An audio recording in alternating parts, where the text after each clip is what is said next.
హల్లెలూయా. చూడండి 16వ వచనంలో మాట ఏమనుందంటే, ఆత్మానుసారముగా నడుచుకొనుడి, అప్పుడు మీరు శరీరేచ్ఛను నెరవేర్చరు. రెండు ప్రాముఖ్యమైన విషయాలు. ఒకటి శరీరము, ఫ్లెష్. రెండవది ఆత్మ, స్పిరిట్. అయితే పౌలు భక్తుడు ఏమని చెప్తా ఉన్నాడంటే, ఇక్కడ గలతీలకు రాసిన సంఘానికి వారికి ఏం గుర్తు చేస్తా ఉన్నాడంటే, మీరు ఆత్మానుసారముగా నడుచుకొనుడి. ఆత్మానుసారముగా నడుచుకొనుట అనే విషయాన్ని ముందుకు వెళ్ళిన తర్వాత ఎక్స్ప్లెయిన్ చేసే ప్రయత్నం చేస్తాను. అయితే ఆయన ఏం చెప్తా ఉన్నాడంటే, ఇక్కడ ఎవరైతే ఆత్మానుసారంగా నడుచుకుంటారో వాళ్ళు శరీరానికి సంబంధించిన ఇచ్చలను నెరవేర్చరు. శరీరేచ్ఛ లేదా శరీరమునకు కలిగిన ఇచ్చ అంటే, ఇచ్చము అంటే కోరిక. ఏంటది? గట్టిగా చెప్పాలి.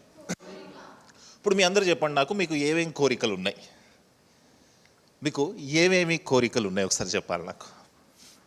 వంశీ చెప్తాడు. ఏం కోరికలు ఉన్నాయి నీకు? మంచి కారు కొనుక్కోవాలి. ఓకే. మహేష్ మంచి మ్యూజిక్ డైరెక్టర్ అవ్వాలి. అమ్మ చెప్తారు. మంచి ఇల్లు కావాలి. దేవునికి స్తోత్రం. శాలరీ మంచిగా రావాలి. Very good. మనోజ్ఞ మంచి జాబ్ కావాలి. వాట్ ఎవర్ ఇట్ ఈస్ అమ్మా, మంచి జాబ్ కావాలి. శరీరానికి రకరకాలైన కోరికలు ఉంటాయి. అయితే ఒకసారి మీ ఫస్ట్ విశ్వాస జీవితాన్ని గుర్తు చేసుకోండి. మీ బ్యాప్టిజం టైంని గుర్తు చేసుకోండి. జర్నీ బ్యూటిఫుల్గా ఇక్కడ దాకా జరిగింది కదా. ఒకసారి మీరు ఆలోచించండి, క్రీస్తులోనికి రాకముందు మీ కోరికలు ఎలా ఉండేవి, క్రీస్తులోనికి వచ్చిన తర్వాత మీ కోరికలు ఎలా ఉన్నాయి. ఈ డిఫరెన్స్ మీకు అర్థం కాకపోవచ్చు, ఈ డిఫరెన్స్ మీకు తెలియకపోవచ్చు. కావాలంటే మీరు ఒక ఎక్స్పెరిమెంట్ చేయొచ్చు. ఏంటి అంటే, మీరు వెళ్ళి మీ పాత 10th క్లాస్ ఫ్రెండ్ ఒకసారి కలిసి వాళ్ళతో ఒక 1 hour 2 hours ఉండే ప్రయత్నం చేయండి. మీ పాత 10th క్లాస్ ఫ్రెండ్స్ లేదా చిన్నప్పటి స్నేహితుల్ని ఎవరన్నా కలిసి వాళ్ళతో ఒక 1 hour లేదా ఒక 1 day టైం స్పెండ్ చేసి వాళ్ళతో మాట్లాడే ప్రయత్నం చేయండి. వాళ్ళు ఏమంటారు తెలుసా? అరే ఒకప్పుడు ఇలా ఉండేవాడివి కదా, ఇప్పుడు మొత్తం మారిపోయావేంటి అని ఖచ్చితంగా ఈ మాట మీతో అంటారు. ఎందుకంటే అప్పుడు మీరు క్రీస్తులో లేరు, ఇప్పుడు మీరు క్రీస్తులో ఉన్నారు. అయితే క్రీస్తులో ఉండే వ్యక్తికి క్రీస్తులో లేని వ్యక్తికి తేడా ఏంటి అంటే, క్రీస్తులో ఉండే వ్యక్తికి క్రీస్తులో లేని వ్యక్తికి తేడా ఏంటి అంటే, కొరింథీయులకు రాసిన మొదటి పత్రిక 6వ అధ్యాయము 16వ వచనము. క్రీస్తులోనికి వచ్చిన తర్వాత ఆ వ్యక్తి ఎలా మారతాడు అనే ఉదాహరణ కొరింథీయులకు రాసిన మొదటి పత్రిక 6వ అధ్యాయము 17వ వచనము. పౌలు గారు కొరింథీ సంఘంతో రాస్తూ అక్కడ కాంటెక్స్ట్ ఆయన ఏం చెప్తాడంటే, వ్యభిచారము గురించి మాట్లాడతాడు. ఆయన ఏమంటాడంటే అయ్యా మీరు వేశ్యల దగ్గరకు కూడా వెళ్ళకండి అయ్యా. ఒకవేళ మీరు వేశ్యల దగ్గరికి వెళ్ళారనుకోండి, వాళ్ళు మీరు కలిసినప్పుడు మీరు ఏక శరీరం అయిపోతారు అని కొరింథీ సంఘానికి చెప్తూ, కిందకు వచ్చిన తర్వాత మీరు వేశ్యలతో కలిసినప్పుడు ఏక శరీరం అయిపోతారు కదా, ఇప్పుడు మీకు ఒక కొత్త విషయాన్ని నేను తెలియజేస్తాను. ఏంటి అంటే, మీరు క్రీస్తుతో కలిసినప్పుడు ఏమవుతారు అనే విషయాన్ని ఆయన గుర్తు చేస్తాడు. 17వ వచనం చదవండి ఒకసారి. అక్కడ అటువలే ప్రభువుతో కలుసుకొనువాడు ఆయనతో. చూడండి, ఎప్పుడైతే మీరు ప్రభువుతో కలుసుకుంటారో, ఎప్పుడైతే మీరు క్రీస్తులోనికి వస్తారో, ఎప్పుడైతే మీరు క్రీస్తుని అనుభవిస్తారో, ఎప్పుడైతే మీరు క్రీస్తుని సొంత రక్షకునిగా అంగీకరించి బాప్తిస్మపు అనుభవంలోనికి వస్తారో, అప్పుడు మీరు క్రీస్తుతో పాటు ఏమవుతారు? ఏకాత్మ అవుతారు. You will be 1 person. ఇప్పుడు మ్యారేజ్ అయిపోయిన తర్వాత నేను నా భార్య ఏకాత్మ ఏక శరీరం అయి ఉన్నాము. పెళ్ళికి ముందు నాకు ఏవో కోరికలు ఉండొచ్చు, కానీ పెళ్ళైన తర్వాత నా భార్య కోరికే నా కోరిక, నా కోరికే నా భార్య కోరిక. ఇప్పుడు ఆలోచించండి, ఇప్పుడు క్రీస్తులోనికి వచ్చిన తర్వాత మన పాత కోరికలు, మన పాత డిజైర్స్ ఏమీ లేవు, శరీరేచ్ఛలు ఏమీ లేవు. పాతగా ఉన్నప్పుడు ఏవేవో ఆలోచించేవాళ్ళమేమో, ఆ ఆలోచనలో పాపం కూడా ఉండేదేమో. నేను పలానా పని చేయాలి, పలానా తప్పు చేయాలి అనే కోరిక కూడా ఉండేదేమో. ఎప్పుడు క్రీస్తులోనికి రాకముందు, ఎప్పుడైతే క్రీస్తులోనికి వచ్చారో క్రీస్తుకు కలిగిన కోరికలు ఏవైతే ఉన్నాయో అవే మన కోరికలు. క్రీస్తు ఏత్సలు ఏవైతే ఉన్నాయో అవే మన ఏత్సలు. కోరిక లేనివాడు అసలు మనిషే కాదు, అందరికీ కోరికలు ఉంటాయి. బుద్ధిజం ఏం చెప్తా ఉంటుందంటే అసలు ఏ కోరిక ఉండకూడదు అని చెప్తుంది బుద్ధిజం వాళ్ళు ఏమంటారంటే, ఆ మతం పాటించే వాళ్ళు అసలు ఈ మనిషికి ఏ కోరికలు ఉండకూడదు. అందుకే వాళ్ళు ఒక రకమైన బట్టలు వేసుకొని డబ్బులు లేకుండా అన్నిటిని విడిచిపెట్టి ఎక్కడికో వెళ్ళిపోతారు. అయితే నేను అడిగే ప్రశ్న ఏంటి అంటే, అసలు ఏ కోరిక ఉండకూడదు అనుకోవడం కూడా కోరికే కదా. అసలు ఏ కోరిక నాకు ఉండకూడదు అనుకోవడం కూడా కోరికే. అసలు ఆ కోరికను ఎలా జయించాలి ఆలోచించండి. 2 రకాల కోరికలు ఉంటాయి. మంచి కోరికలు, చెడు కోరికలు. మంచి ఏత్సలు, చెడు ఏత్సలు. ఇప్పుడు ఈ మంచి ఏత్సలు మనకి ఎక్కడి నుంచి వస్తాయి అంటే పరిశుద్ధాత్మ దేవుని అనుభవంలోకి వచ్చినప్పుడు మాత్రమే, క్రీస్తులో ఏక శరీరము అయినప్పుడు మాత్రమే. ఈ చెడు కోరికలు ఎప్పుడు ఉంటాయంటే క్రీస్తులో మనము ఏక శరీరము కాకముందు. ఇప్పుడు ఆలోచించాలి. మీరు క్రీస్తులోనికి వచ్చారు. క్రీస్తులోనికి వచ్చిన తర్వాత మీకు ఒక ప్రశ్న రావచ్చు, అన్న క్రీస్తు కోరికలు ఏమై ఉంటాయి? అసలు క్రీస్తులాగా కోరుకోవడం అంటే ఏంటి?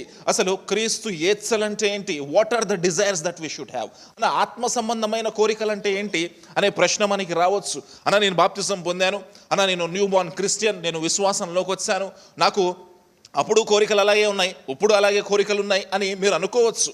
అసలు ఈ కొత్త ఏత్సలు అంటే ఏంటి, కొత్త డిజైర్స్ అంటే ఏంటి అంటే ఒక చిన్న ఉదాహరణ.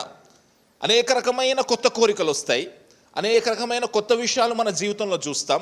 ఒక చిన్న ఉదాహరణ మీకు చెప్పే ప్రయత్నం చేస్తాను. పేతురు రాసిన రెండవ పత్రిక 2వ అధ్యాయము మొదటి 2 వచనాలు చదువుదాం. పేతురు రాసిన 2వ పత్రిక 2వ అధ్యాయము మొదటి 2 వచనాలు చదువుదాం. అక్కడ ఒక కోరిక మనకి కనిపిస్తూ ఉంటుంది, అక్కడ ఒక ఏత్స మనకు కనిపిస్తూ ఉంటుంది. ఏంటో చూద్దాం, చదవండి. మరియు అబద్ధ ప్రవక్తలు అటువలనే మీలోను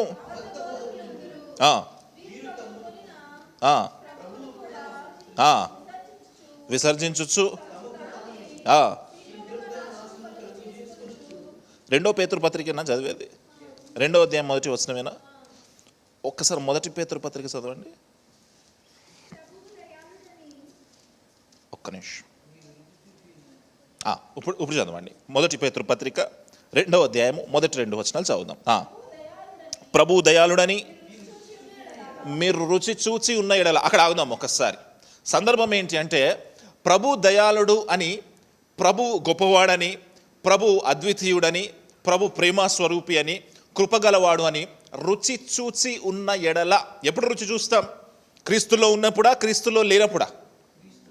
దేవుణ్ణి ఎప్పుడు రుచి చూడగలము? అనుభవములోనికి వచ్చినప్పుడు, విశ్వాసములోనికి వచ్చినప్పుడు, క్రీస్తుని అంగీకరించినప్పుడు, రుచి చూచి ఎరిగినప్పుడు మనం ఏమని తెలుసుకుంటామంటే ఆయన దయాళుడు అని తెలుసుకుంటాం. తెలుసుకున్న తర్వాత ఏం జరుగుతుందో చదువుదాం. సమస్తమైన దుష్టత్వమును, కపటమును, వేషధారణను, దూషణ మాటలను మాని ఎలా ఉంటామంట అండి? క్రొత్తగా జన్మించిన. ఇప్పుడు అక్కడ ఆగుదాం. మెల్లమెల్లగా అర్థం చేసుకునే ప్రయత్నం చేద్దాం, కాంప్లికేటెడ్గా ఉంటుంది. మనము ఆత్మానుసారముగా నడుచుకుంటే గనక మనము శరీరేచ్ఛలను నెరవేర్చము. ఈ శరీరం ఏదైతే కోరికలు కోరుకుంటుందో వాటిని నెరవేర్చము, వాటిని కోరుకోవాలి అని మనం కూడా ప్రయత్నము చేయము. ఎందుకు ప్రయత్నం చేయమంటే మనము ఆత్మానుసారంగా నడుచుకుంటున్నాం కాబట్టి.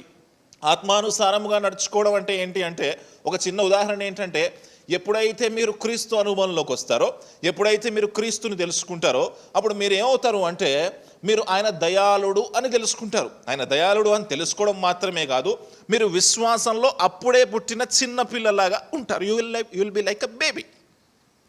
ఒక చిన్న బేబీ లాగా ఉంటారు. మళ్ళీ ఆ లైన్ ఒకసారి చదవండి, ఇందాక చదివిన లైన్. దుష్టత్వమును, వేషధారణను, అసూయను, దూషణ మాటలను మాని క్రొత్తగా జన్మించిన శిశువులను పోలిన వారై. ఆగండి, మళ్ళీ దాని సెకండ్ పార్ట్లోకి వెళ్దాం. మనం ఎలా ఉంటామంట క్రీస్తులోకి వచ్చిన తర్వాత? క్రొత్తగా జన్మించిన శిశువులాగా ఉంటాం. శిశువుకి ఏం కావాలి? చెప్పాలి. శిశువుకి ఏం కావాలి? ఇప్పుడు చెప్పండి, మనం అందరం క్రొత్తగా జన్మించిన విశ్వాసులము, మనకేం కావాలి? పాలు కావాలి. అక్కడ పాలు అంటే ఏమర్థం ఉంది చూడండి ఒకసారి. క్రొత్తగా జన్మించిన శిశువున పోలిన వారై ఎలాంటి పాలు అంటే అవి? మనకి పాలు కావాలి. ఎందుకు? మనము కొత్తగా విశ్వాసంలోకి వచ్చాం కాబట్టి, దేవుని యొక్క ఆత్మ నడిపింపు మనలో జరుగుతూ ఉంది కాబట్టి, పరిశుద్ధాత్మ దేవుని క్రియ జరుగుతూ ఉంది కాబట్టి మనకేం కావాలి? పాలు కావాలి. ఏంటా పాలంట? నిర్మలమైన వాక్యమను పాలు కావాలి. ఇక్కడ ఆగండి, ఇక్కడ ఆగండి, ఇది చూడండి ఒకసారి అందరు నాలో, ఇక్కడ చూడండి. ఇప్పుడు నాకు చెప్పండి, కొత్తగా జన్మించిన విశ్వాసం ఎలా ఉన్నాడంట? చెప్పాలి, ఎలా ఉన్నాడు? గట్టిగా చెప్పాలి, ఎలా ఉన్నాడు? శిశువుని పోలి ఉన్నాడు. శిశువు దేని కొరకు ఏడుస్తుంది? పాలు కొరకు ఏడుస్తుంది. పాలు అనే వాటికి అక్కడ అర్థం ఏమని చెప్పాడు ఆయన? నిర్మలమైన. ఇప్పుడు నాకు చెప్పండి, మీలో ఎంతమంది నిర్మలమైన వాక్యం కోసం ఏడుస్తున్నారు?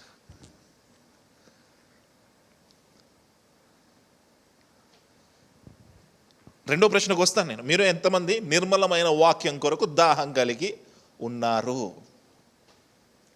మీరు ఒకవేళ క్రీస్తులో జన్మిస్తే, ఆత్మానుసారంగా నడుచుకుంటే మీరు శరీరేచ్ఛలను నెరవేర్చరు, ఆత్మ సంబంధమైన కోరికలనే కోరుకుంటారు.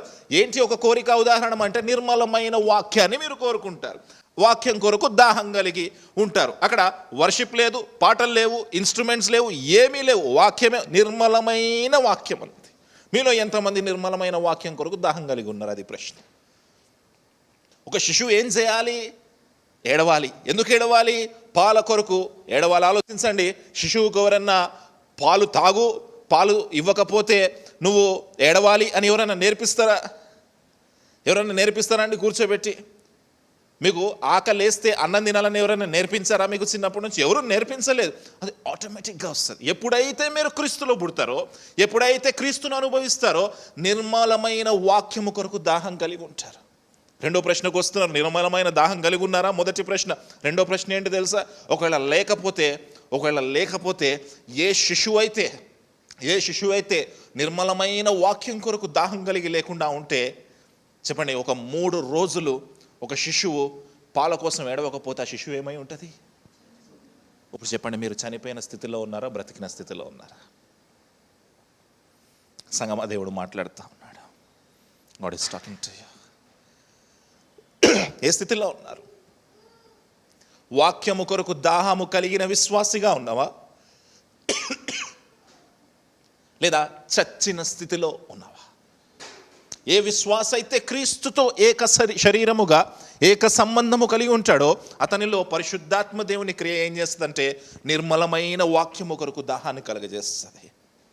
మీరు ఆలోచించండి, చివరిసారి ఎప్పుడు వాక్యము వినాలని ఆలోచించారు? చివరిసారి ఎప్పుడు వాక్యం కొరకు దాహం కలిగి ఉన్నారు? ఆలోచించండి. సార్వత్రిక సంఘాన్ని చూడండి, హైదరాబాద్లో ఉన్న సంఘాలను చూడండి, ఎప్పుడు చివరిసారి నిర్మలమైన వాక్యము కనిపిస్తూ ఉంది సంఘములో. సంగమా, దేవుడు మాట్లాడుతూ ఉన్నాడు. God is talking to you.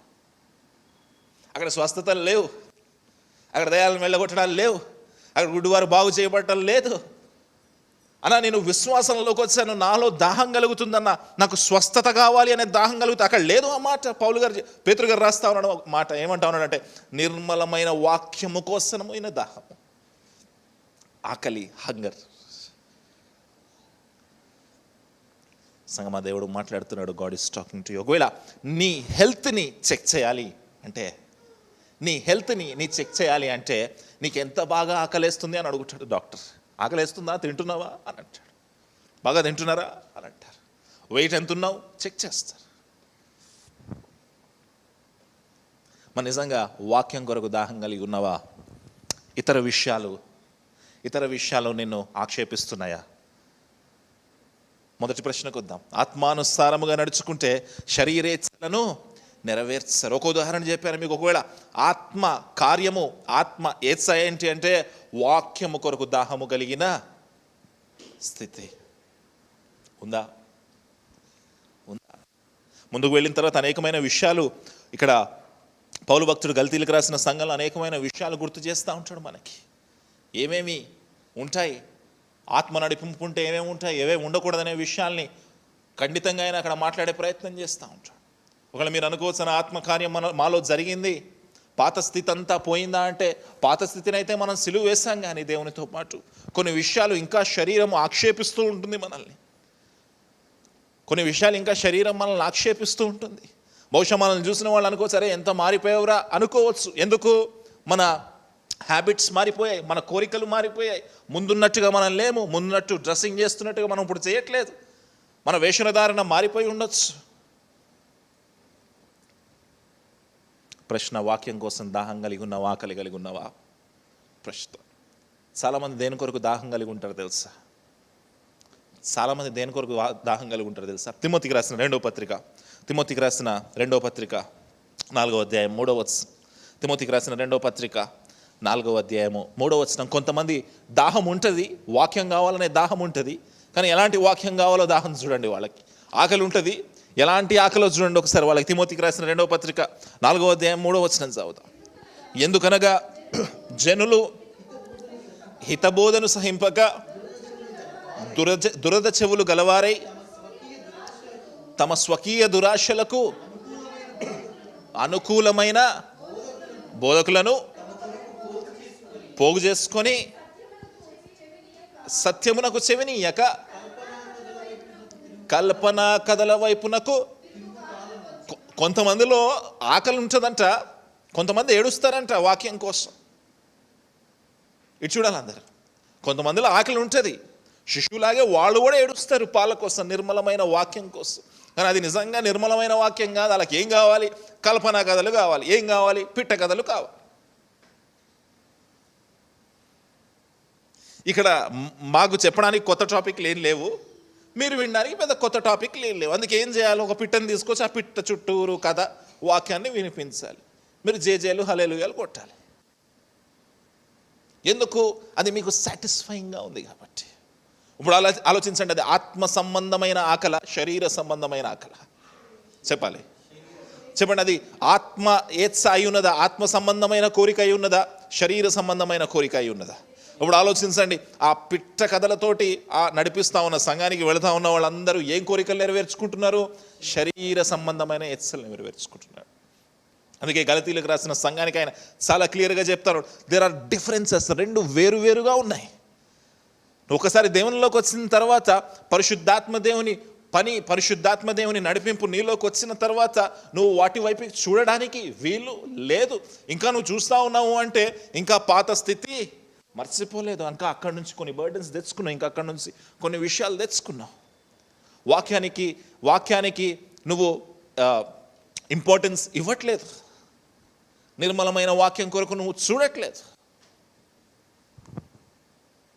అందుకే నిర్మలమైన వాక్యము కలిగిన సంఘాలు కుర్చీలన్నీ ఖాళీగా ఉంటున్నాయి. కల్పనా కథలు చెప్పే కుర్చీలన్నీ నిండిపోతున్నాయి.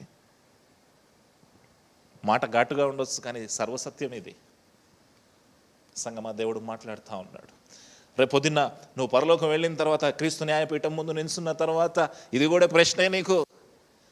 ఆకలి కలిగి ఉన్నావా అని అడుగుతాడు దేవుడు. కలిగి ఉన్నాను. ఎలాంటి ఆకలి? ఎలాంటి దాహము? నిర్మలమైన వాక్యము గుర్చిన దాహం ఉందా లేదా? ఆ రోజు నిలబడినప్పుడు నువ్వు తేలిపోతావు. ఆయన ముందు పక్కబడేస్తాను నిన్ను. నీ జీవితంలో గొప్ప ఆశీర్వాదం ఏంటో తెలుసా? అందరూ ఏవేవో ఆశీర్వాదాలు చెప్తారు. నేను కూడా ఆశీర్వాదం గురించి బోధిస్తాను, తప్పులేదు, ఆశీర్వాదం మంచిదే. నీ జీవితంలో గొప్ప ఆశీర్వాదం ఏంటో తెలుసా? ఒక మంచి వాక్యాన్ని బోధించే సంఘానికి వెళ్ళటం.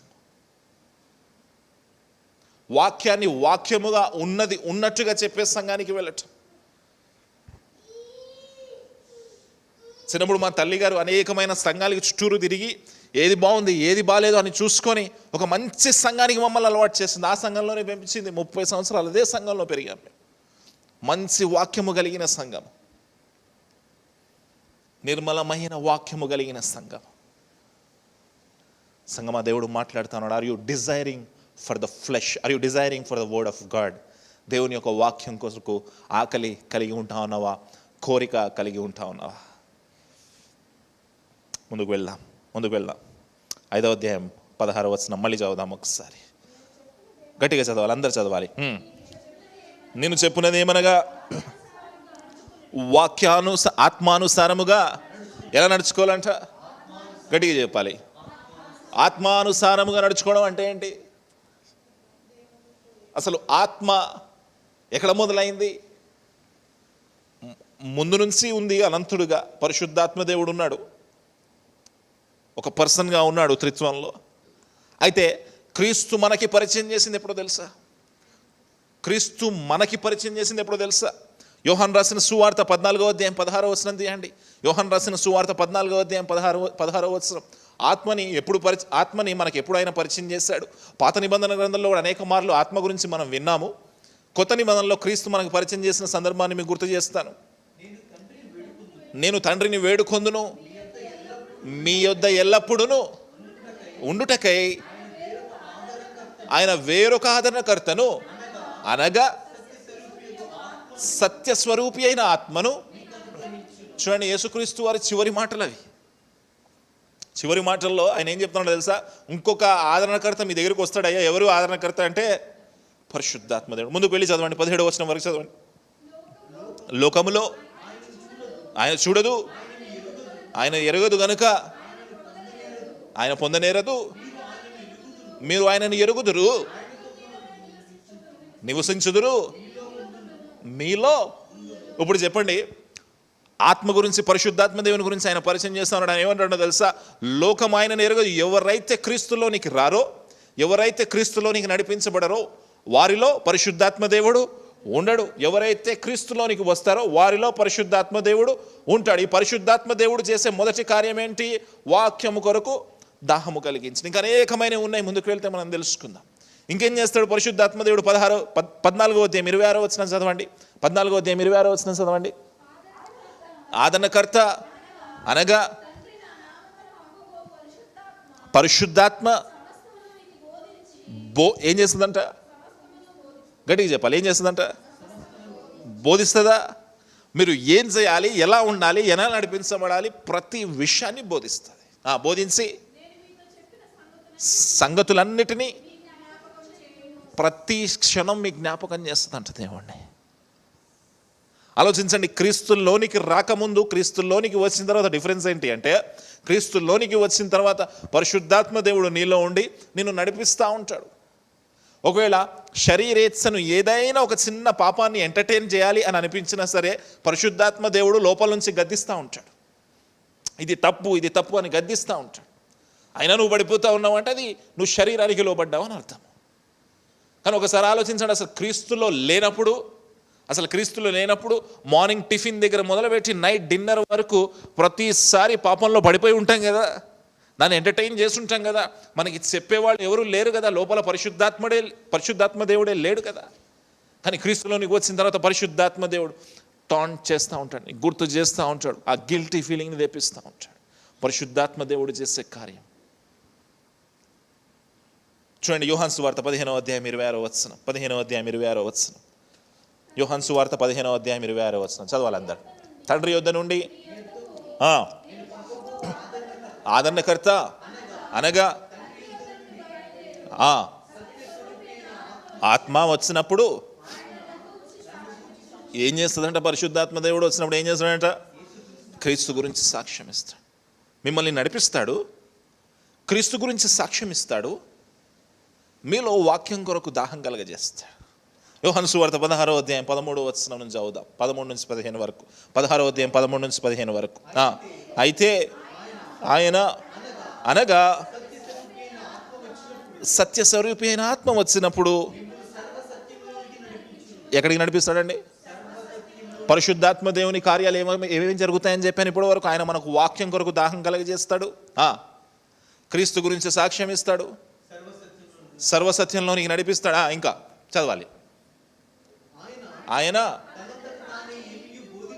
బోధింపక వేటిని వినునో బోధించి సంగతులను సంభవింపబోవు సంగతులను మీకు తెలియజేస్తాడు. అయ్యా నువ్వు ఈ పని చేసావంటే ఇది జరుగుద్ది, అయ్యా నువ్వు ఈ పని చేసావంటే ఆ చెడు జరుగుద్ది, ఈ పని చేసావంటే ఆ మంచి. హీ విల్ గైడ్ చేస్తాడు. ముందుకు వెళ్ళి చదవండి. ఆయన తీసుకొని తెలియజేయను గనుక నన్ను మహిమపరచును. ఎవరిని మహిమపరుస్తాడంట అండి? క్రీస్తును మాత్రమే మహిమపరుస్తాడు. ఇప్పుడు చెప్పండి, మీరు ఇన్ని విన్నారు ఇప్పటి వరకు, ఆత్మానుసారంగా నడుచుకుంటున్నారా, శరీరానుసారంగా నడుచుకుంటున్నారా? ప్రశ్న.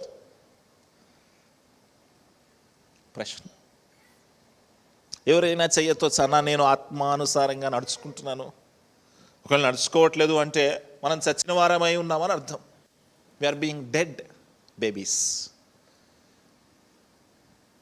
వాక్యం కొరకు దాహం కలిగలేము అంటే మనం చనిపోయిన స్థితిలో ఉన్నాము అని అర్థము. సంగమా, దేవుడు మాట్లాడుతున్నాడు. God is talking to you. వెనక్కి వచ్చాను. గలతీయులకు రాసిన పత్రిక 5వ అధ్యాయం 16వ వచనం నుంచి మళ్ళీ చదువుదాం. 5వ అధ్యాయం 16వ వచనం నుంచి మళ్ళీ చదువుతాం. నేను చెప్పినది ఏమనగా, నడుచుకునుడి, అప్పుడు మీరు శరీరేచ్ఛను నెరవేర్చరు.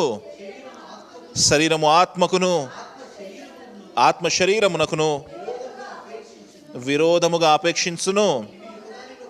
ఇవి ఒకదానికి ఒకటి వ్యతిరేకముగా ఉన్నవి గనుక మీరేమి చేయనిశ్చయింతురో వాటిని చెయ్యకుందురు. మీరు ఏమి చేయనిశ్చయింతురో వాటిని చెయ్యకుందురు. ఎందుకంటే there is a constant fight. మనం పాత నిబంధన గ్రంథంలో సమూయేలు గ్రంథం ధ్యానం చేసినప్పుడు మనం చూస్తున్నాం, సౌలు కుటుంబానికి, దావీదు కుటుంబానికి బహుకాలము యుద్ధం జరిగేనని ఉంటుంది. ఆగలే యుద్ధం అది. సౌలు కుటుంబానికి, దావీదు కుటుంబానికి బహుకాలము యుద్ధం జరిగిందని ఉంటుంది. అంటే ఎప్పటి వరకు జరిగిందో మనకు తెలియదు. సౌలు చనిపోయేంత వరకు కూడా. సౌలు చనిపోయిన తర్వాత కూడా ఏమీ ఖాళీగా ఏమీ లేదు. సౌలు కుమారుల్లో ఎవరో కుమారుని భ్రష్టుని తీసుకొచ్చి పెట్టే ప్రయత్నం చేశాడు అబ్నేర్. బహుకాలము యుద్ధం జరిగింది. ఇప్పుడు చెప్పండి, మీ శరీరానికి, మీ ఆత్మకి ఎప్పటి వరకు యుద్ధం జరుగుద్ది అంటే జరుగుతూనే ఉంటుంది. ఎప్పటి వరకు జరుగుతుంది అంటే మనము చనిపోయేంత వరకు జరుగుతూనే ఉంటుంది. It is a constant fight. It is a constant fight. మనం ఎప్పుడైతే నూతన శరీరం పొందుకుంటామో అప్పటి వరకు కూడా మన జీవితాల్లో, మన బ్రతుకులో ఈ శరీరానికి, ఆత్మకు మధ్య ఉన్న యుద్ధము జరుగుతూనే ఉంటుంది. ఇప్పుడు మీరు ఆలోచించొచ్చా, మరి యుద్ధం జరుగుతూ ఉంటే ఎలా జయించాలి? ఎలా జయించాలి అంటే డోర్ తెరవాలి. ఎవరికి డోర్ తెరవాలి అంటే పరిశుద్ధాత్మ దేవునికి డోర్ తెరవాలి. ఎప్పుడైతే పరిశుద్ధాత్మ దేవుడు నీలో ఉంటాడో వేరే ఏది రావడానికి ఇష్టపడదు. వేరేది ఏదైనా వస్తుంది అంటే అది నీ శరీరంలోంచి మాత్రమే వస్తుంది. వేరేది ఏదైనా నేను ఇబ్బంది పెడుతుంది అంటే నీ ఫ్లెష్లోంచి వస్తున్న ఆలోచన అది.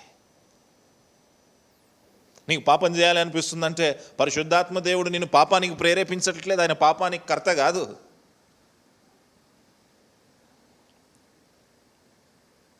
మరి పరిశుద్ధాత్మ దేవుని నడిపింపులో నువ్వు ఉన్న సంగమా, దేవుడు మాట్లాడుతా ఉన్నాడు. God is talking to you. ఇప్పుడు అసలు ప్రశ్న ఏంటంటే, పరిశుద్ధాత్మ దేవుడు వచ్చినప్పుడు మరి ఆ యుద్ధం కాన్స్టెంట్గా జరుగుతూ ఉంటుంది కదా, బహుకాలం మనం చనిపోయేంత వరకు ఆ యుద్ధం ఉంటుంది కదా, దాన్ని జయించాలి. రోజు జయించాలి, ప్రతి క్షణం జయించాలి. జయించాలంటే ఏం కావాలి?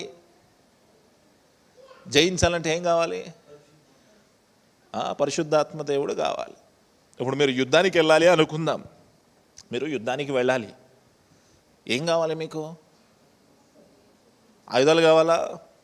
ఒక వారం రోజులు బాగా ఉపవాసం చేశారు అనుకుందాం, తర్వాత యుద్ధానికి వెళ్ళగలరా? ఎందుకు? ఏముండదు? శక్తి ఉండదు. అంటే యుద్ధానికి వెళ్ళాలంటే ఏం కావాలి? శక్తి కావాలి. ఇప్పుడు ఆలోచించండి, నీకు ఆత్మకు శరీరానికి మధ్య జరుగుతూ ఉన్న యుద్ధములో నీకేం కావాలి? ఇప్పుడు శక్తి కావాలి. ఈ శక్తి ఎవరు ఇస్తారు? పరిశుద్ధాత్మ దేవుడు ఇస్తాడు. జాగ్రత్త వినండి, కన్ఫ్యూజింగ్గా ఉంటుంది, మంచిగా ఎక్స్ప్లెయిన్ చేసే ప్రయత్నం చేస్తాను. నీకు శక్తి కావాలి దేనికి? యుద్ధాన్ని జయించడానికి. ఆ శక్తి ఎవరిస్తారు నీకు? పరిశుద్ధాత్మ. అందరికి ఇచ్చేస్తాడా? ఎవరికి ఇస్తాడో చూద్దాం. యాకోబు రాసిన పత్రిక 4వ అధ్యాయం 6వ వచనం. శక్తి కావాలి నీకు, ఆయన అనుగ్రహం కావాలి. ఎలా వస్తుందో చూద్దాం. యాకోబు రాసిన పత్రిక 4వ అధ్యాయం 6వ వచనం.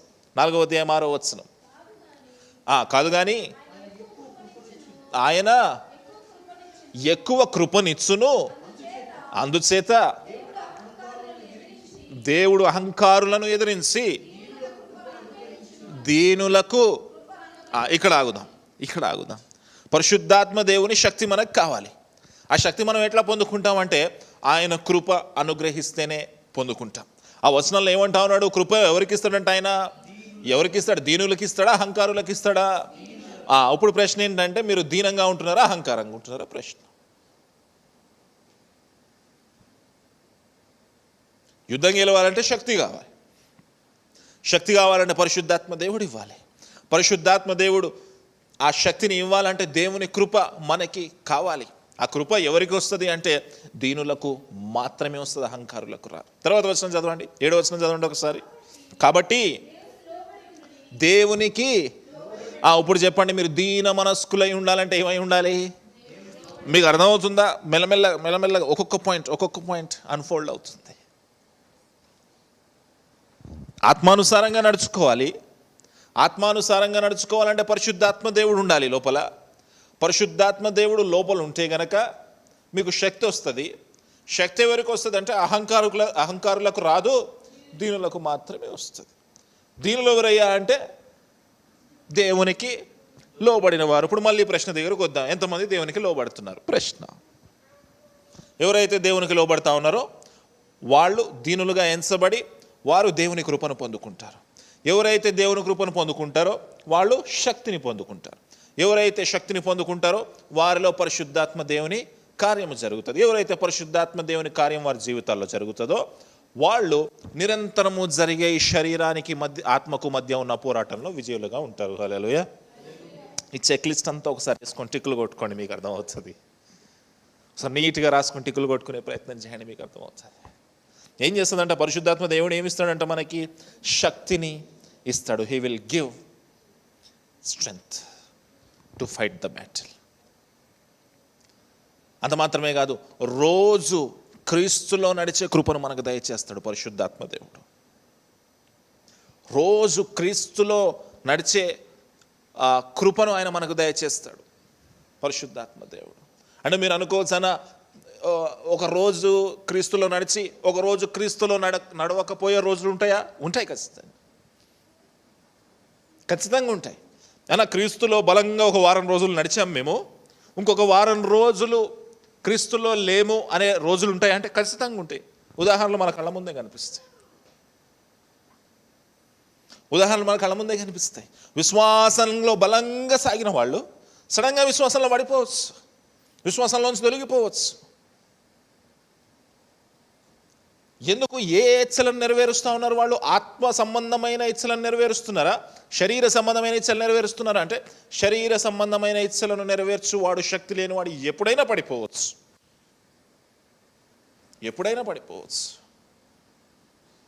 ఎందుకంటే పరిశుద్ధాత్మ దేవునికి చోటే లేదు. అక్కడ మన ఎమోషన్స్కే చోటు ఉంది, మన ఆలోచనలకే చోటు ఉంది తప్ప పరిశుద్ధాత్మ దేవునికి మనం చోటు ఇవ్వలేదు. అక్కడ ఆయన కార్యానికి, ఆయన నడిపింపుకు మనం చోటు ఇవ్వలేదు. ఆయన బలపరచడానికి మనం ఇష్టపడట్లేదు. అందుకే విశ్వాసంలోంచి అంతెందుకు గలతీయులకు రాసిన సంఘమే పడిపోయింది. 7వ వచనంలో ఆయన ఏమన్నాడు చూడండి ఒకసారి. 7వ వచనం చదవండి. మీరు బాగుగా పరిగెత్తుచుంటిరి, సత్యమునకు విధేయులు కాకుండా మిమ్మల్ని ఎవడు అడ్డగించి. నా సంఘంతో ఏమంటాడో తెలుసా, మీరు భలే పరిగెత్తారు కదా అప్పుడు అన్నాడు. అంటే ఏంటి? అప్పుడు మీరు భలే పరిగెత్తారు కదా అన్నాడంటే అర్థం ఏంటి? ఇప్పుడు పరిగెత్తట్లేదు అని అర్థం. అప్పుడు ఆత్మ నడిపింపుతో సాగారు, శక్తితో సాగారు, ఇప్పుడు సాగట్లేదు. నిన్న నీ రోజు చాలా అద్భుతంగా ఉంది క్రీస్తులో, ఈరోజు లేదేమో. అందుకే పరిశుద్ధాత్మ దేవుడు ఏం చేస్తాడు తెలుసా? ఆయన ప్రేరేపణ, ఆయన నడిపింపు ఎట్లా ఉంటుంది అంటే నిన్ను రోజు క్రీస్తుకు దగ్గరగా నడిపిస్తాడు, నిన్ను రోజు బలపరుస్తూ ఉంటాడు, నిన్ను రోజు స్థిరపరుస్తూ ఉంటాడు, నిన్ను రోజు దేవుని దగ్గరికి, వాక్యం దగ్గరికి ఆయన నడిపిస్తూ ఉంటాడు.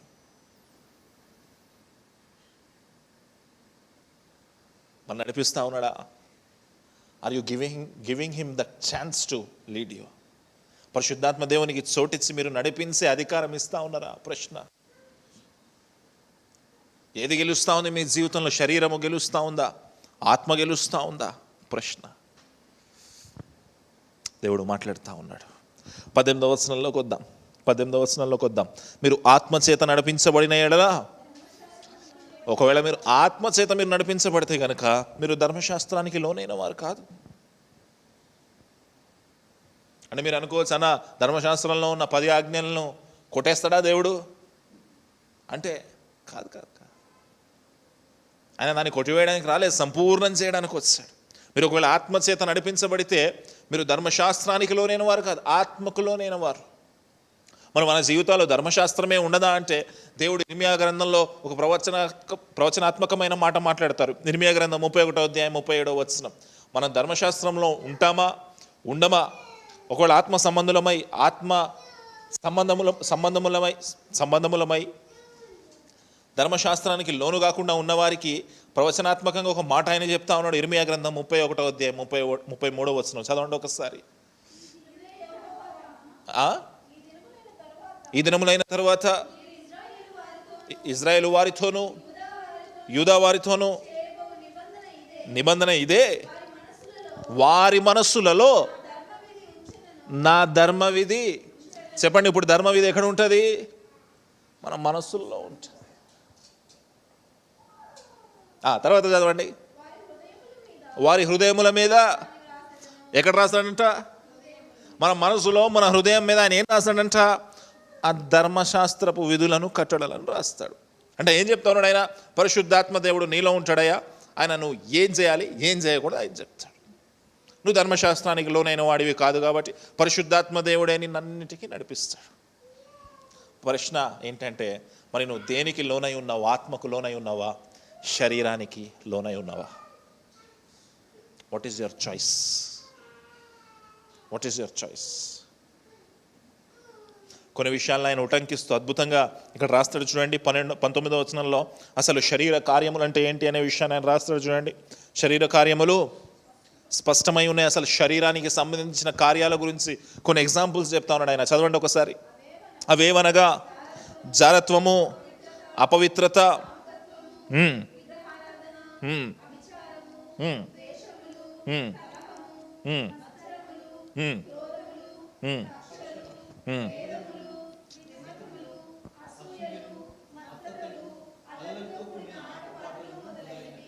చూడండి, ఇవన్నీ శరీరానికి సంబంధించిన ఇచ్చలు. ఇప్పుడు అందులో మీకు ఎన్ని ఉన్నాయి, ఎన్ని లేవు అండర్లైన్ చేసి చెప్పండి నాకు. శరీర కార్యాల్లో ఎన్ని శరీర కార్యాల్లో మనం పడిపోతా ఉన్నాం? నాకు చెప్పక్కర్లేదు, మీకు తెలుసు, మీకు సమాధానం తెలుసు.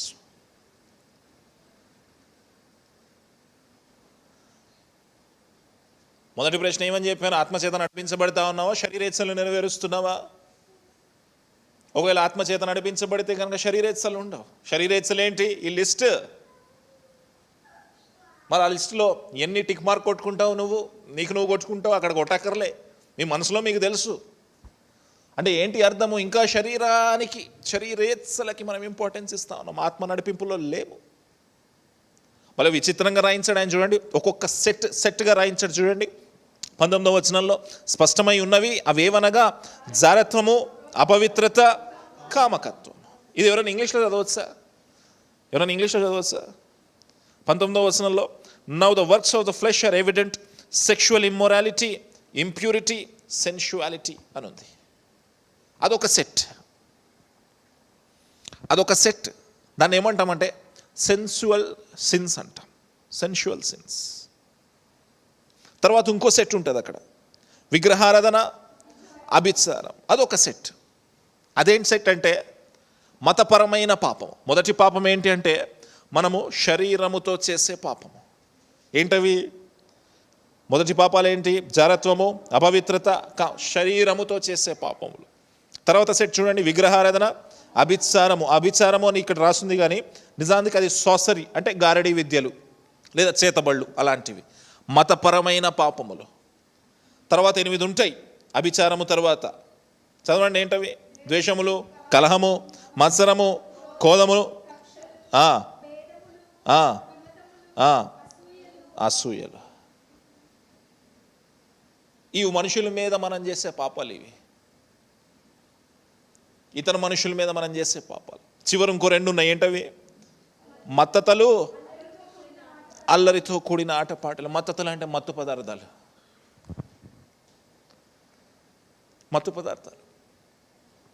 చూడండి, మొదటి సెట్ ఏమనుంది? జారత్వము, అపవిత్రత, కామకత్వము.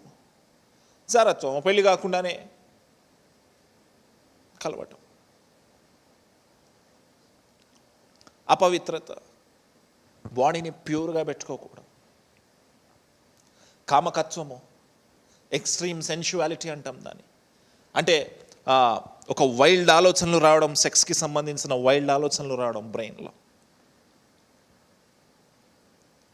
తప్పేంటన్నా వైల్డ్ ఆలోచనలు రావడం తప్పేంటన్నా అంటే, అలాంటి వైల్డ్ ఆలోచనలు వచ్చిన మనిషి వెళ్ళి చింపాంజీతోటి సెక్స్ చేయడం మొదలుపెట్టాడు.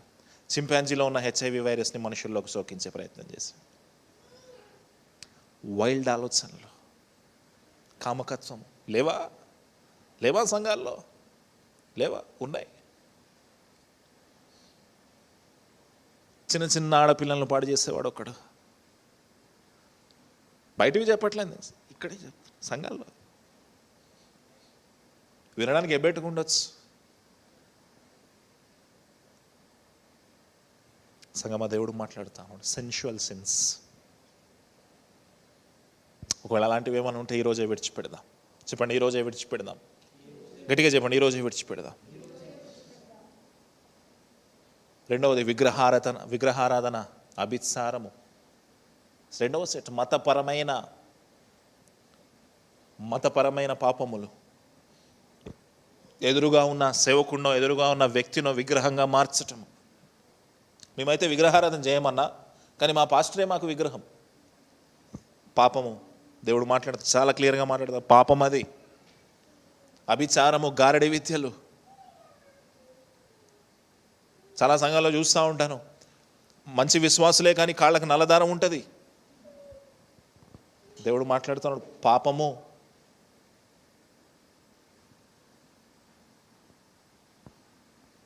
సంఘానికి వచ్చి ప్రార్థన చేసుకుంటారు, అక్కడికి వెళ్ళి మౌలి సాబ్తో కూడా ప్రార్థన చేసుకుంటారు దయాలు వెళ్ళగొట్టుకోవడానికి. పాపము దేవుడు మాట్లాడుతూ ఉన్నాడు. మూడో సెట్ ఏంటంటమ్మా? ద్వేషము, కలహము, మత్సరమును, క్రోధమును, కక్షలు, భేదములు, విమతములు. ఇందులో మీకు ఎన్ని ఉన్నాయి చెప్పాలి. చెప్పండి. ద్వేషం, ఎంతమంది మేము ద్వేషపడుతున్నాం? కలహము, ఎప్పుడూ కొట్లాటే. కొంతమంది ఉంటారు అసూయగాళ్ళు. మత్సరం అంటే అసూయ. ద్వేషం, ఎంత ద్వేషం అంటే, నేను ఎవరినన్నా పొగిడాను అనుకోండి, ఉదాహరణ నేను మహేష్ని పొగిడాను అనుకోండి, వీడికి ఎంత ద్వేషం అంటే మహేష్ని తిడతాడు వీడు వచ్చి, ఎందుకు? నేను పొగిడాను కాబట్టి. ద్వేషం. కొంతమంది కలహము, కొట్లాటలు ఇష్టం బాగా. రోజు పొద్దున్నేసి ఏదో కొట్లాట లేకుండా ఉండలేరు వాళ్ళు తిండి తినకుండా ఉండగలుగుతారు, కానీ కొట్లాట లేకుండా ఉండలేరు. అది పాపమే. కొట్లాడుతున్నావా? పాపమే. శరీరేచ్ఛలను నెరవేరుస్తున్నావు నువ్వు. మత్సరములు, అసూయపడుట, అదొక భయంకరమైన పాపం. కొంతమంది నువ్వు మంచి బట్టలు వేస్తే ఓర్వలేరు. అసూయ. యేసుక్రీస్తు వారిని శాస్త్రులు పరిచయాలు చూసి ప్రతిసారి మత్సరపడ్డారు. వారు మత్సరపడి అని ఉంటుంది. అసూయపడ్డారు. ఎందుకు? వీళ్ళు ఎలగొట్టలేని దయ్యాలు ఆయన ఎలగొడుతున్నాడు. వీళ్ళు చేయలేని స్వస్థతలు ఆయన చేస్తున్నాడు. వీళ్ళు చెప్పలేని వాక్యం ఆయన చెప్తా ఉన్నాడు. మత్సరము. కొంతమంది ఎంత అసూయపడతారంటే, ఆ అసూయతో కృషించిపోయి నీ మీద నీ క్యారెక్టర్ అసాసినేషన్ చేసే ప్రయత్నం చేస్తారు. వాడు అలాగా, వీడిలాగా. మంచి కొత్త బట్టలు వేసుకొని తిరుగు, ఎంత మత్సరం ఉంటుందో జనాల్లో నీ మీద కనిపిస్తుంది. ఇతరులు ఎదుగుతూ ఉన్నప్పుడు మత్సరపడతా ఉంటారు. సంగమా దేవుడు మాట్లాడుతా ఉన్నాడు, నువ్వు అసూయపడతా ఉన్నావా? నువ్వు మత్సరపడతా ఉన్నావా? నీతో మాట్లాడుతూ ఉన్నాడు దేవుడు. క్రోధం కలిగి ఉంటారు కొంతమంది. పని లేని ఆవేశం కలిగి ఉంటారు. ఎంత ఆవేశం అంటే, ఎవడు ఏమైపోయినా పర్వాలేదు, నా ఆవేశం తీరిపోవాలి. తర్వాత కక్షలు అనే మాట ఉంది. కక్షలు కలిగి ఉంటారు కొంతమంది. నువ్వు ఎన్ని వందల సంవత్సరాలైనా సరే వాళ్ళు ఇక మాట్లాడుకోరు. ఒక్కసారి కొట్లాటైందంటే కక్ష, అంతే. అది ఫ్యాక్షన్ గొడవలు. కక్ష పెంచేసుకుంటారు.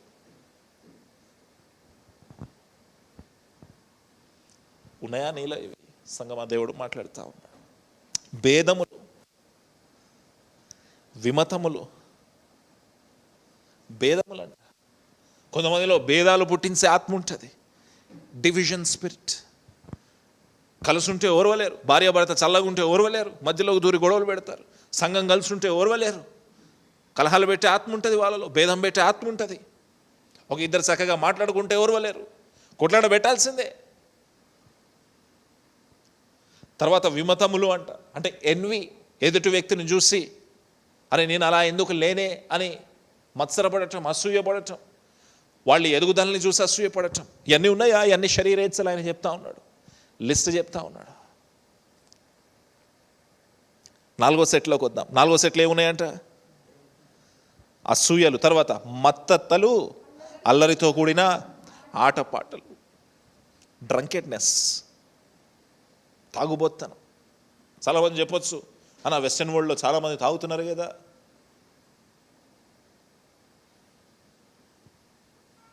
తాగుబోత్తనం కూడా పాపమే. తాగుబోత్తనం కూడా పాపమే.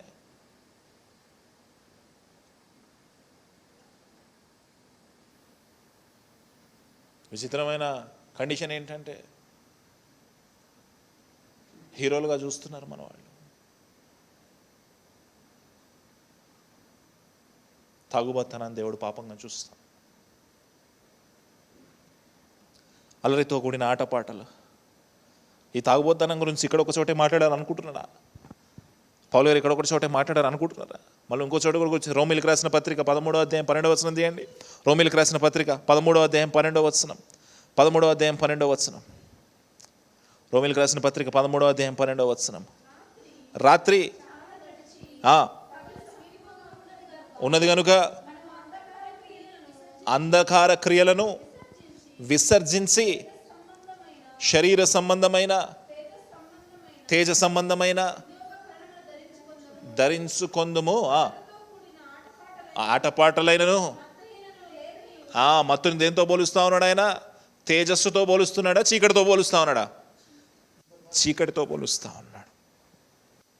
అంధకార సంబంధులు చేసే పని అది శరీరులు చేసే పని, ఆత్మ సంబంధమైన వారు చేసే పని కాదు.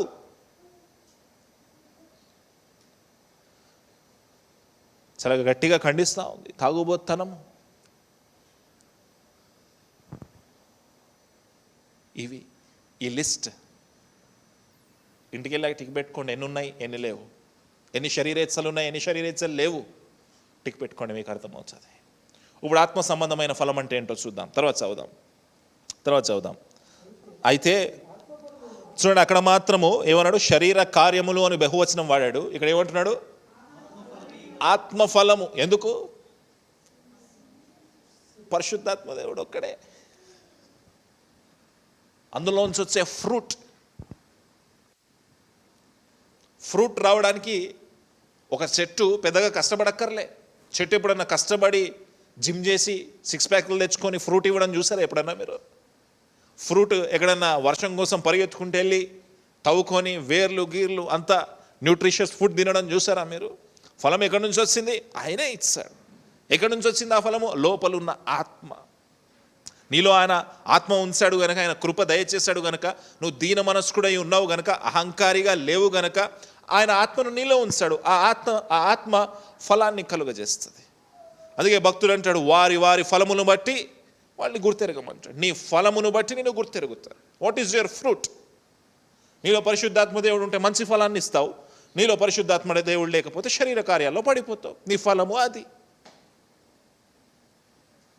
ఏంటి ఆత్మఫలం? ఏమనగా ఏమంటా ఉన్నాడు ఆయన? చదవండి.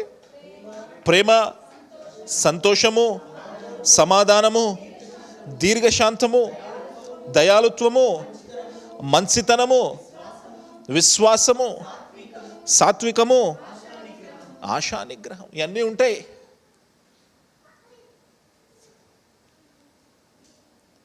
ఆత్మఫలం నీకేం దయచేస్తుంది తెలుసా? వీటన్నిటిని దయచేస్తుంది. సమాధానాన్ని దయచేస్తుంది.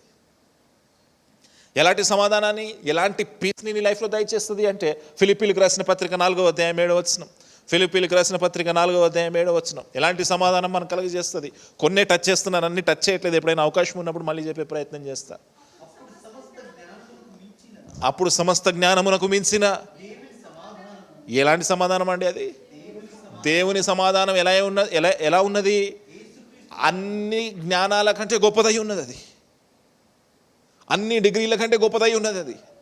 సమస్త జ్ఞానమునకు మించిన దేవుని సమాధానము యేసుక్రీస్తు వలన మీ హృదయములకును మీ తలంపులకును కావలి ఉండను.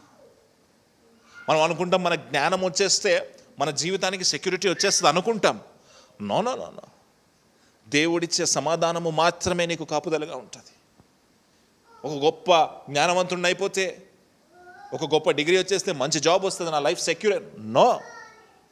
అలా సమాధానంగా ఉన్న వాళ్ళని ఎవరినైనా ఎగ్జాంపుల్గా తీసుకొచ్చి చూపించాడు. అన్న చాలా సమాధానంగా ఉన్నాడు అన్న, ఇతను మరి చదువుకున్నాడు అన్న, ఐఐటీలో ఆల్ ఇండియా టాప్ 1 ర్యాంక్ వచ్చిందన్న, చాలా పీస్ఫుల్గా ఉంటాడన్న.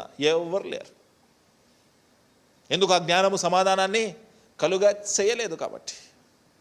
దేవుడు మాత్రమే సమాధానం ఇవ్వగలడు. ఇంకోటి ఏమిస్తాడో తెలుసా? ఇక్కడ లిస్ట్లో లేని విషయం ఒకటి ఉంటుంది తెలుసా? ఏంటో తెలుసా? పౌలు శీలలు గారిని అరెస్ట్ చేసి జైల్లో వేస్తారు కదా, అప్పుడు ఏం జరుగుతుందో చూద్దాం. అపోస్తల కార్యములు 16వ అధ్యాయం 25వ వచనం. అపోస్తల కార్యములు 16వ అధ్యాయం 25వ వచనం. అయితే మధ్యరాత్రి వేళ పౌలును శీలయు దేవుని ప్రార్థించుచు ఏం చేస్తున్నారండి? వాళ్ళు ఏడుస్తూ పాడుతున్నారంటారా, సంతోషంగా పాడుతున్నారంటారా? అక్కడే చేయబెట్టి వెనక్కి రండి. 22వ వచనంలో ఆత్మఫలం ఏమనగా, ఇక్కడ 22వ వచనంలో ఆత్మఫలం ఏమనగా ప్రేమ, సంతోషం ఉందా అక్కడ? ఇప్పుడు ఇక్కడికి రండి. వీళ్ళు ఏం చేస్తున్నారు? ఇక్కడ కీర్తనలు పాడుతున్నారా? సంతోషంగా పాడుతుండొచ్చా, ఏడుస్తూ పాడుతుండొచ్చా? సంతోషంగానే పాడుతుండొచ్చు. ఆత్మఫలంలో సంతోషం ఉంది, హ్యాపీనెస్ ఉంది. ఎలాంటి సందర్భంలో హ్యాపీనెస్ అది? ఎలాంటి సందర్భంలో హ్యాపీనెస్? శ్రమలలో సంతోషం, శ్రమలలో ఆనందం. ఇప్పుడు మీ ఫ్రెండ్ మిమ్మల్ని చూసి ఏమన్నా, అరే టోటల్గా మారిపోయావురా అనొచ్చు. నీకు తెలుసు నీ జీవితంలో అప్పుడు ఎన్ని కష్టాలు ఉన్నాయి, ఇప్పుడు అన్ని కష్టాలే ఉన్నాయి, కానీ నీ ముఖం చాలా సంతోషంగా కనిపిస్తుంది. ఎందుకు? శ్రమలలో కూడా ఆనందించే భాగ్యాన్ని దేవుడు నీకు ఇచ్చాడు. శ్రమలలో కూడా సంతోషించే భాగ్యాన్ని పరిశుద్ధాత్మ దేవుడు నీలో రగిలించాడు. వాళ్ళు లోకస్తులకు లేదు, ఎందుకంటే వాళ్ళు క్రీస్తులో లేరు కాబట్టి.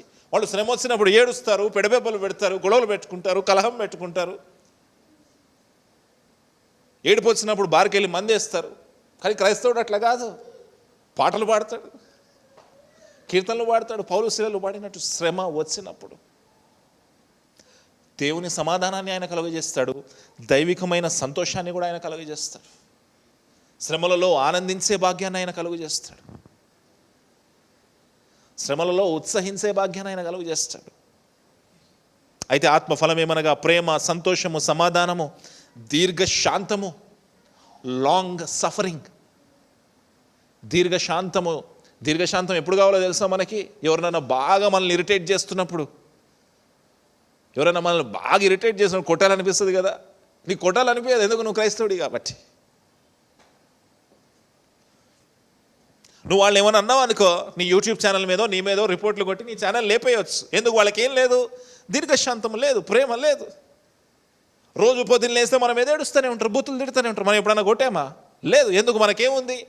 దీర్ఘశాంతం ఉంది. లోకస్తులకు ఏం లేదు, దీర్ఘశాంతము లేదు. ఆత్మానుసారులకు ఏముంది? దీర్ఘశాంతము ఉంది.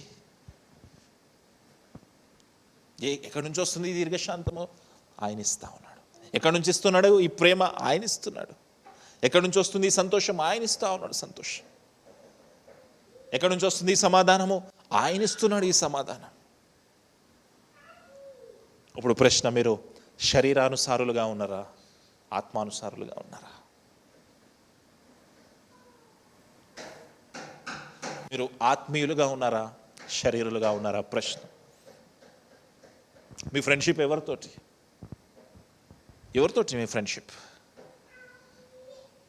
మీ ఫ్రెండ్షిప్ ఎవరితోటి? ఆత్మీయులతోట, శరీరులతోట? ఒకవేళ మీ ఫ్రెండ్షిప్లో ఇవన్నీ కనిపిస్తున్నాయి అనుకోండి, శరీర కార్యములు ఏమనగా లిస్ట్ ఉంది కదా, అవన్నీ కనిపిస్తున్నాయి అనుకోండి. ఎవరితో ఫ్రెండ్షిప్ చేస్తున్నట్టు? మీరు శరీరులతో ఫ్రెండ్షిప్ చేస్తున్నట్టు. అదే మీరు ఆత్మీయులతో సహవసిస్తే ప్రేమ, దీర్ఘశాంతము, సంతోషము అన్ని దేవుడు మీకు ఇవ్వడానికి ఇష్టపడతా ఉన్నాడు. హల్లెలూయా. ఇట్టి వారికి విరోధమైన నియమం ఏదియూ లేదు, క్రీస్తు యేసు సంబంధులు శరీరమును దాని ఇచ్చలతో దురాశలతోనూ సిలువ వేయబడి ఉన్నారు. ఎవరంటే వీళ్ళు? క్రీస్తు సంబంధులు. మనం క్రీస్తులో లేకముందు అవన్నీ మనం కూడా అనుభవించాం. ఏంటవి అంటే వ్యభిచారము, అభిచారము, కామకత్వము, విగ్రహారాధన, ఇవన్నీ మనం కూడా అనుభవించాం. కానీ ఎప్పుడైతే క్రీస్తులోనికి వచ్చామో, క్రీస్తు సిలువ వేయబడినట్టే మనం కూడా ఆ పాత స్థితిని సిలువ వేస్తాం. అందుకే రోమిలకు రాసిన పత్రిక 6వ అధ్యాయం 6వ వచనంలో మంచి మాట మాట్లాడతారు చూడండి.